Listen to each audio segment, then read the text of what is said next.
Hello, I'm Simon Fisherbecker. You probably know me better as Dorian Moldavar from Doctor Who, or the Fat Friar from Harry Potter. And this is Everything Geek Podcast.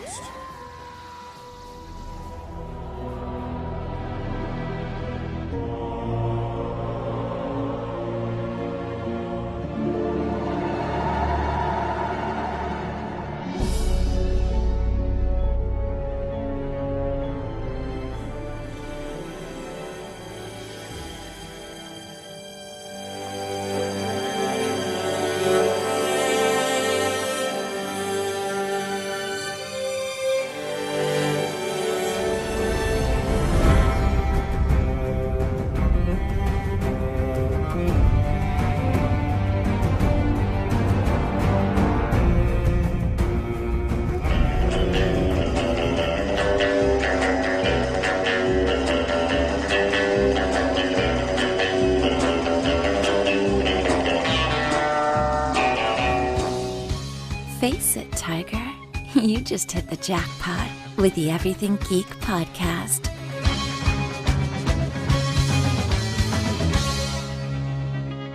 Hello everyone, you're listening to the Everything Geek podcast. I'm your host Rory, and joining me are co-hosts Graham. Hello. Maureen. Hello. And Lauren. Hello there. And also joining us today is a very special guest. We have actor Matt Lanter, who is best known for the voice of Anakin Skywalker in Star Wars The Clone Wars, Harry Osborn, Flash Thompson and Venom and Ultimate Spider-Man, and soon Aquaman in Justice League Throne of Atlantis. So how are you today, Matt? I'm doing really good. Thanks, guys, for having me on. I appreciate it. Yeah, it's an absolute pleasure to have you join us on the podcast. We've all been huge fans of yours for a long time. It's great to have you join us. Yeah. So getting right into the questions, Matt, my first question for you is, how did you decide you wanted to become an actor? Oh gosh, well, I was doing some extra work in Atlanta, Georgia, where I was living on it was actually a golf film, and I guess once I saw the lights and the cameras and everything going, I just kind of fell in love with it, or I guess bit by the bug, as they say. I don't know, I just thought it was so cool. I've always loved movies and TV growing up. I always thought it was so magical, and I guess to see it, being created right in front of my eyes, there was a factor of it being possibly attainable to me at that time. So I think that's when I really kind of saw myself as saying, hey, maybe I could do this. Maybe I could do this. Maybe I could be a part of that. That's great, definitely. So my next question is, which type of acting do you prefer, on camera or voice acting? That's a good question. They're very, very different, but also similar in a lot of ways. I love both for different reasons. I mean, on camera, you are surrounded in an environment that is there and it's tangible, and you have other actors to act off of. You have the physicalities of the scene. You have props to work with, but there's drawbacks to that as well. You're also confined in a way to the lights and the cameras and positions and marks and overlapping as far as sound and just all kinds of stuff. So I think there's give and take on both. I certainly love voice acting a lot because it's a world that I can kind of just play in. You don't have to worry so much about those sort of tangible things. You just lose yourself in your imagination and wherever you are, your character, I should say, is in that environment. And that's why Star Wars, things like that are so fun to play in, because they're so creative and imaginative, and the world that George Lucas created is just so incredibly fun. So to kind of get to play in that and to kind of put yourself in that position is a blast. So I don't know, to answer your question whether I like on-camera voice acting better, I can't really say I prefer one or the other. I love them both for different reasons. That's great, definitely. So my next question, how did you first get involved with Star Wars The Clone Wars, and what were some of your favorite memories from working on the show? Oh, well, I first got involved. It was actually just a standard audition for me through my voice agency. my voiceover agency, and they sent the audition. They said it was a Star Wars project. That's all I knew. I didn't know anything about it. They wouldn't release anything about it. I'm sure, as you guys know, Star Wars, anything is very, very secretive. So especially when they're doing a new project. So I knew it was an animation. I knew it was Star Wars, and that's literally all I knew when I went in for the audition. Dave Filoni was there, and he told me to do my best impression of. I believe he said mix Luke Skywalker with Han Solo, and just what does that sound like to you?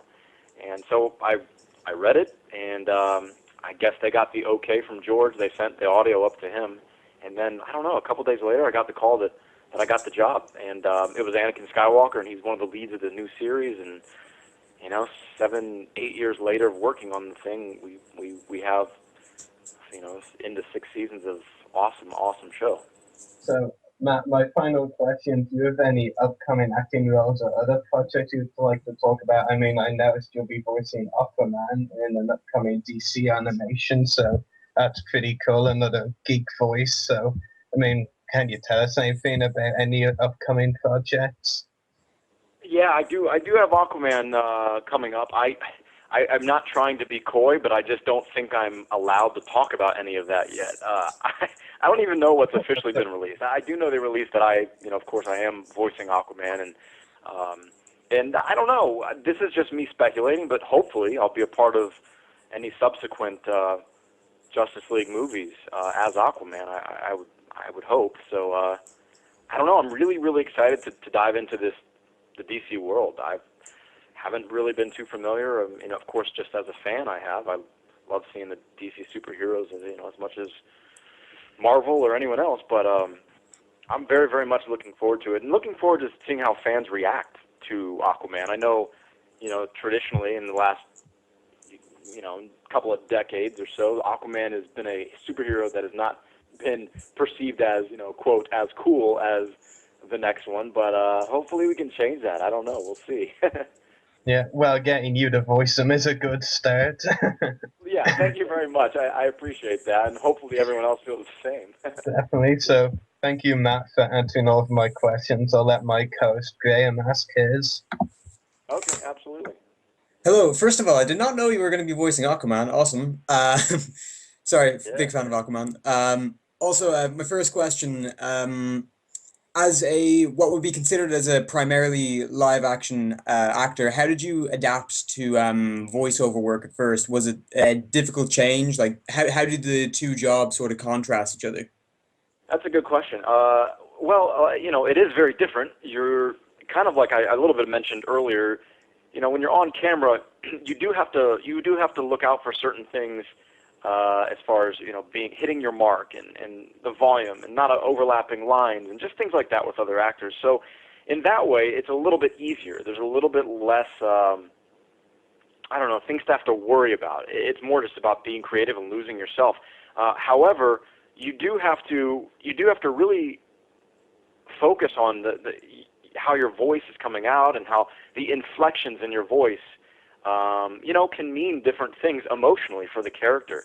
So I guess it's something that, when you're on screen, you have facial expressions. You have physicality of your body to move, to help express and emote what that character is feeling or going through at that point. But when you're doing voiceover, you don't have that. So you really have to focus on how does it sound? Do I sound sad, or do I sound mad, or do I sound in control, things like that.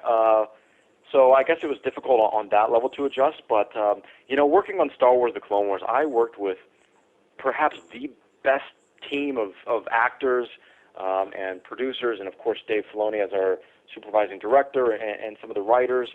I really got to learn off of some of these seasoned voice acting veterans, James Arnold Taylor and D. Bradley Baker and Corey Burton and Tom Kane and guys like this that are so uber talented, and I would just sit there and watch them and just try to learn, just try to soak up anything I could from them like a sponge, because they certainly know what they're doing and they are some of the best. So it was constantly a learning thing for me working with those guys, and I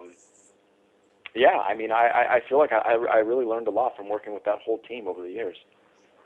As you were saying there about the whole intricacies of actually adapting your voice in general, are there any particular methods in acting or voice acting that you use to get into character? Would you mind sharing a few if you do have any?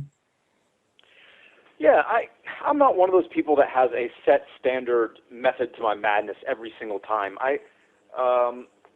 For me, it's just about being extremely familiar with the written dialogue, and I guess what I mean by that is understanding why that character is saying that at that moment in time, and why does he choose those specific words to say. And I think it's really just about understanding what's written, understanding the dialogue, and breaking down the character. I guess that's kind of one and the same. And then just really, I guess, trying to see it as this is not a script, this is not words on a page, this is real life, this is a breathing human person, and I guess you kind of lose yourself in those human emotions, and that's kind of what really helps you break down a character, is when you can kind of start to see it as real. But as far as like tips or tricks or, going through I don't know, a lot of people do the tongue twister stuff like that, and I might blow out the lips or something to kind of try to loosen up my face. But other than that, I don't have any of those funny, quirky, actory things that I do. I just kind of get into the character and get into the dialogue. Yeah. Okay, cool. That's that's really really interesting because most actors nowadays kind of like do the whole method thing like full on. But like, do you have any particular performances that you're like particularly proud of? I mean, which role out of your entire career stands out to you that you felt yourself that you were most immersed in? Yeah. Well, I am one of those people, which I think a lot of people are, that I always, if I watch my stuff back, I always find my flaws, and I always get frustrated with myself watching back. And it doesn't matter what it doesn't matter if it's voiceover, it doesn't matter if it's Star-Crossed or 90210, or if it's one of my films, or I look at them and I cringe at myself. I don't know, I suppose it's a good thing. I guess it means that I want to learn from myself and the mistakes that I feel like I've made. But I don't know. So it's hard for me to say like, oh yes, I was fantastic in this. But I guess the on-camera stuff, I don't know. I did a pilot that was actually never aired. It was called The Oaks, and it was a Fox pilot that happened right at the time that the writer's strike happened. I don't remember. It was about 6 or 7 years ago, and never got seen. But I really loved that character, and that character that I played in that pilot had a real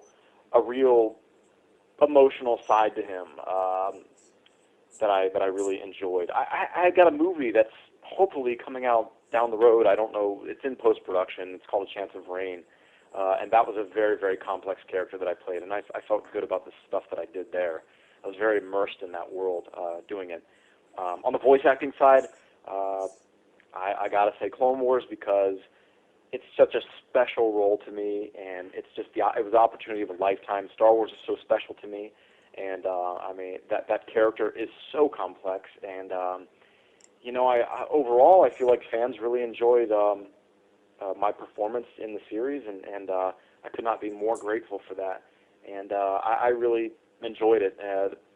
So I guess I could say Clone Wars. I'm just very proud of the show as a whole, not just saying I'm proud of my performance. I'm just proud to be a part of that show, period. It's just so fantastic. Okay, awesome. That's pretty much all my questions. So I'm gonna pass you on to Maury now, who has a couple more for you. Okay, sure, yeah. Hello. Hey So there.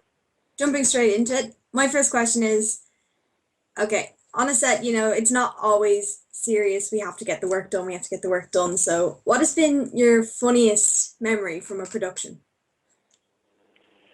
Oh, my funniest memory from production. That's a really tough question, actually. I feel like there's things that happen all the time, just every day, some that I don't even remember, because when you're working on set, for something like Star-Crossed, which I was just doing this past season, I was on set every day for 12 to 14 hours. And there's always just little funny things that happen all the time. But I guess certain stories that I can take away, I don't know, just really hanging out with castmates. And I did 90210 for I think 5 seasons it was, and me and my buddy Michael Steger on the show, we love playing tricks on some of our other casts. There was a couple times where we TP'd the inside of Jessica Straup's trailer. I mean, there was toilet paper all over the place. We spelled out words like in wet, soggy toilet paper on her mirror. There's another time we took like every traffic cone that we could find on the studio lot and we put it in her trailer. So there's literally no walking room. It was just nothing but dirty traffic cones all throughout her trailer. So we were pretty pleased with ourselves. But stuff like that happens all the time. I mean, those are just a couple of instances off the top of my head that I can think of. So I bet you were really popular with her after that. Yeah, you know what? The teepee one where we put the toilet paper in, we kept that going for a long time. She had no idea who did it for a long time. So yeah, it was me and Michael, and Tristan Wilds was part of it as well. And we kept it going. Like, she couldn't figure it out. But you know, there's only so many people that you can blame, and it was most likely going to be us because we are immature and you know, like to have fun. It sounds like, because you don't hear kind of that side of like production that much. You hear it every so often, and then just the fact that it happens quite often is quite, I don't know, more reassuring than anything, because it can be terrifying being new to that career. And then, so having said that, yeah. What is your biggest piece of advice to anyone who wants to be an actor? Oh, my biggest piece of advice to anyone who wants to be an actor. I guess it's a tough question because there's so many pieces of advice that I would like to give. But I mean, really, if I had one biggest piece, it's just that you have to really, really want it, because it is really tough. I have had such a success story, and I feel so just lucky and blessed to have the opportunities that I've gotten, because it doesn't happen like that for most people. You know, a lot of people really, really struggle for a long time, and they're very talented people. I gotta say, there are probably more talented people in this town that trying to be actors that never even get the opportunity to be seen, than there are actors that we know of. So you got to really, really want it. You're going to face a lot of rejection. I mean, I can't tell you the amount of auditions that I've been on, and I feel like I've worked a lot, but I've been on 10 times as many auditions that I did not get. So you have to be ready to face the rejection. So you just got to want it. So you got to want it. You got to keep going. You got to keep driving and just stick with it, you know? Yeah, I think that's kind of the only really solid advice would be determined, to want it. So that's, yeah, I mean, as long as you want it, you're never going to really stop, and that's probably half of the work. You can do it. So that's the last of my questions. So I'm going to pass you on to Laurent, who has a few questions for you as well. All right, Matt. Well, I was wondering, describe the process, or say transition, in playing Anakin in the early stages of the Clone Wars versus playing Anakin in the later seasons. Like, what was that transition like for you? Yeah, that's a good question. Early on, I feel like we had Dave's direction, and of course George's direction as well. Anakin was in a position of power at that point, but you know, when Ahsoka came along, he was very hesitant to accept her. He was very he didn't want her around, just to say the least. He didn't want anything to do with her. I think a little bit that shows some of Anakin's immaturity. You know, that character has a lot of immature tendencies.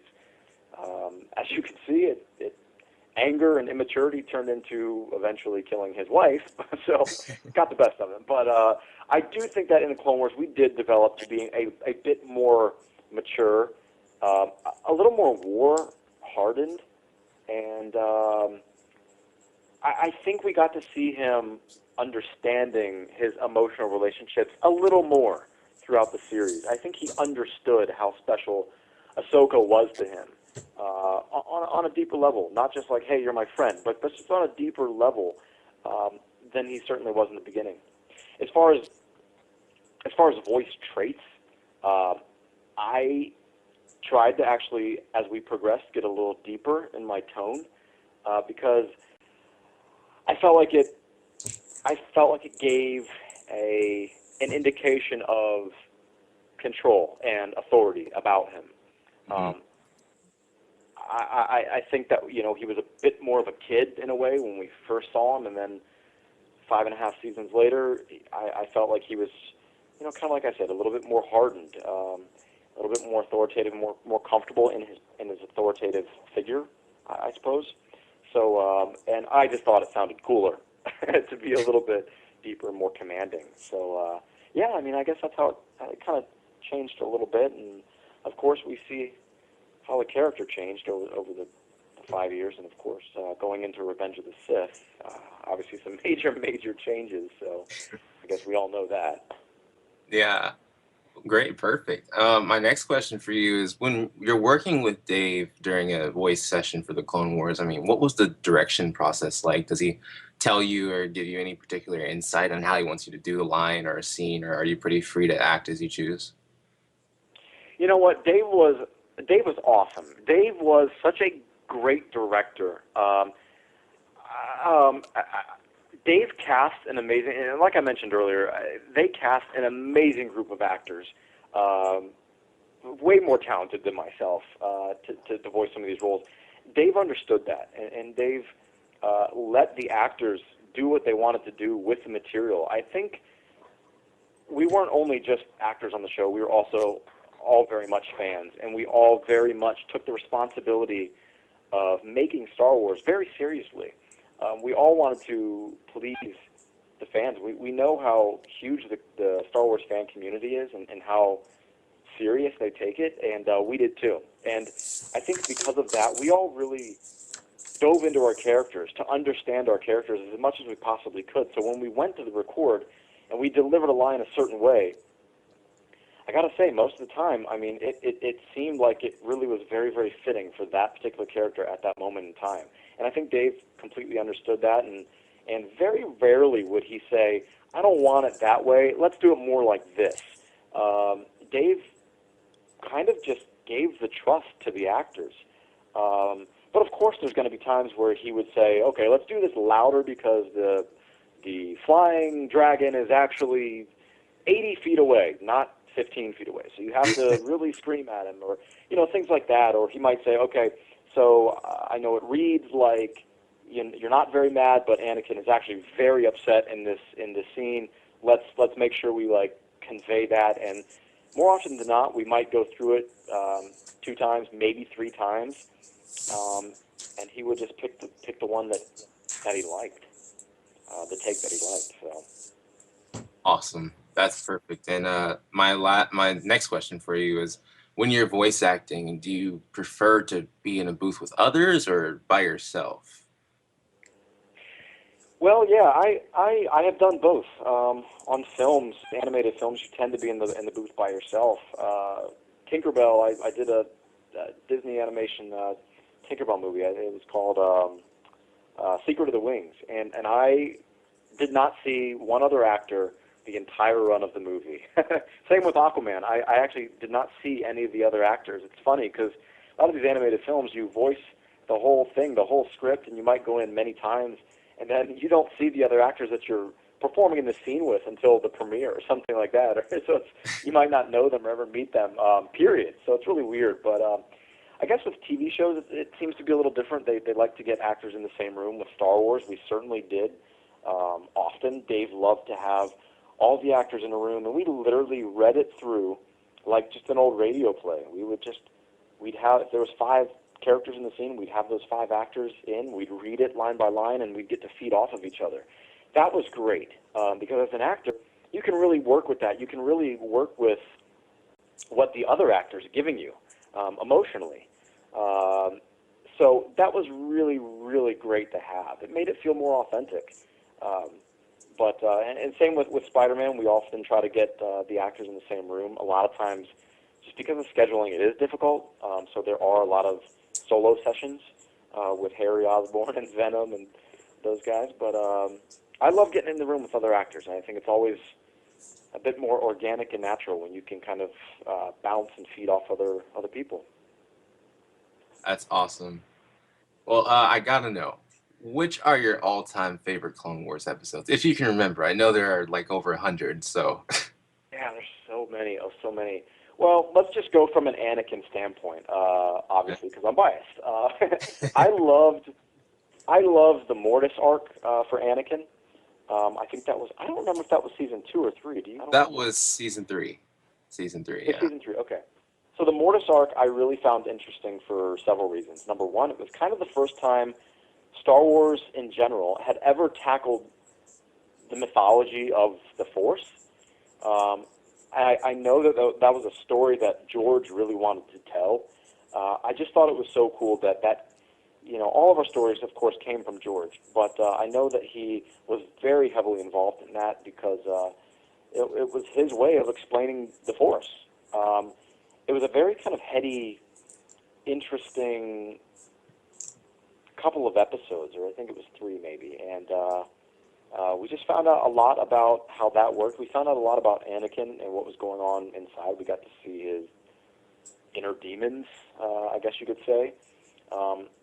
I got chills at the point where, I don't know if you guys remember this, but there was a point where he was dreaming, and we actually saw Darth Vader's mask, and we heard Darth Vader breathing apparatus. And to see that in the Clone Wars was one of the first times for me as a fan, was just like, oh my gosh, this is real. This is Star Wars. We just saw Darth Vader, and we just heard Darth Vader. So that was one of the times where it was just freaking awesome. I can't really explain it beyond that, but and I think just as a voice actor performing for those Mortis arcs, Anakin had a very emotional time in those arcs. Like I mentioned, he was discovering a lot about himself and denying the feelings that he was feeling and the dreams that he was having, and kind of found out at that point that he is the chosen one. Whether he decided to really embrace that, I guess that's up to what's the word? Up to the viewer, whether they thought that or not. But that was the first time he was, I feel like, really truly confronted with that he is the chosen one. So I don't know. I just thought it was cool all the way around, and those really stick out to me. Sorry for that long-winded answer. No, that's fine. I was just gonna bring up the Mortis arc and all the Clone Wars episodes. I've seen them all. I love them all. But when I go back and I watch the Mortis arc, it's always an arc that stands out to me as like, wow, and just it's so mysterious, and there's still questions that aren't quite answered, and we don't quite know. We can kind of fill it in for yourself, and you kind of make it what you want it to be in a way, like what that could represent or what this represents. And it's just always fun to go back and watch it, especially with you and your performance. Yeah, you're absolutely right. I mean, I think that's what makes Star Wars so much fun in general, is that we learn so much. We do get to see so much, with the movies and the Clone Wars. And the upcoming Rebels, we get to see so much of like what's actually Star Wars canon, but we also get to just make up as fans what's going on behind scenes, things that we don't see. Where did Admiral Akbar just come from? Where is he going after we see him? What did Anakin just have for breakfast? What did he just see to Rex in the mess hall before we saw this scene? Things like that are so much fun to me as a fan, and I think other fans as well. I think that's one of the reasons why Star Wars is so much fun. Yeah, absolutely. Well, Matt, thank you so much. It's been a pleasure. I'm going to have to turn you over to Rory now. All right, thanks, guys. I really, really appreciate it. It's been a blast. Yeah, it's been an absolute pleasure having you on the podcast, Matt. So thank you very much for joining us. It's my pleasure. Thanks for having me on. Yeah, and hopefully we can talk to you again at some point. Yeah, sure thing. Maybe when you can talk about Aquaman, of course. Please. Right, yeah. Yeah, when my hands are not tied. Yeah, definitely. So I look forward to that chat then. So talk to you soon then. May the force be with you. Bye, Matt. All right, may the force be with you. Thanks, guys. Bye-bye. Thank you. Well, that was a great interview. Else can we say? Oh my gosh, I finally interviewed Anakin. I know, right? Yeah. You have no idea how my geek heart is fluttering. I think we actually might have an idea. Yeah, fair enough. Maureen, you won't understand. Graham does because he loves Anakin. Well, I'm obsessed with Anakin, so Yeah, there you Yeah, go. you're working the hairstyle right now. yeah, I'm rocking the hairstyle right now. But to be honest, that's for the Nightwing project that I'm working on. Ah, Don't see me with hair out to here for Zatanna, so You're gonna need to. I know. Anyway. Yeah, so that was a great interview we had with Matt Lanter, and we'll be going to interview him again, apparently, because he really enjoyed we're this. making him come back now. Now that I know that he's going to be playing Aquaman, he has no choice in the matter. I will actually hunt him down to get him back on. Yeah, well, his agent is going to get a lot of emails from me, I'll say that much. Compared to The the thing is, one I do remember seeing him in CSI when the credits came up. I was looking him up earlier, and I just remembered the episode he came from, and I could not stop laughing because it was just, that was a good episode of CSI. Well, Feel the forensic science around you. Well, one of our listeners, Darth Kobe, has given us a good pun. Do you want to hear it? You were the chosen ones today to interview the chosen one. Thank you. Well, at least Maureen understood that reference. So, make sure to check out our YouTube channels. The podcast is www.youtube.com/user/everythinggeekcast. Mine is www.youtube.com